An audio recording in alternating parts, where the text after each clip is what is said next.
ከፊታችን ባለው የክረምት ወራት በኢትዮጵያ ላይ ጦርነት ለመክፈት እየተዘጋጀች መሆኗን የኢትዮጵያ መንግስት አስታወቀ። በቅርብ ጊዜያት በኢትዮጵያና ኤርትራ መካከል ያለው ውጥረት እየጨመረ መምጣቱ የሚታወስ ነው። ኤርትራ በኢትዮጵያ ላይ ጦርነት ለመክፈት እየተዘጋጀች ነው የሚለው ፍራቻም በዚህ ውጥረት ውስጥ የሚነሳ ዋነኛ ጉዳይ መሆኑ በብዙ ተንታኞች ተገልጿል።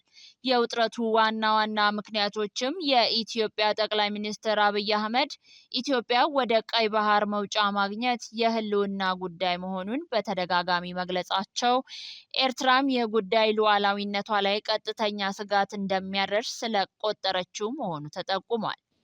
ኤርትራ የኢትዮጵያ መንግስት የኤርትራ ሉዓላዊ የባህር በር በኃይል ለመውሰድ እቅድ እንዳለው እየከሰሰች የምትገኝ ሲሆን፣ ኢትዮጵያ ደግሞ ኤርትራ የኢትዮጵያ ሉዓላዊነትና የግዛት አንድነት ደጋግማ እየጣሰችና ለትግራይ አማጽያን ድጋፍ እየሰጠች ነው የሚል ቅሬታ አላት።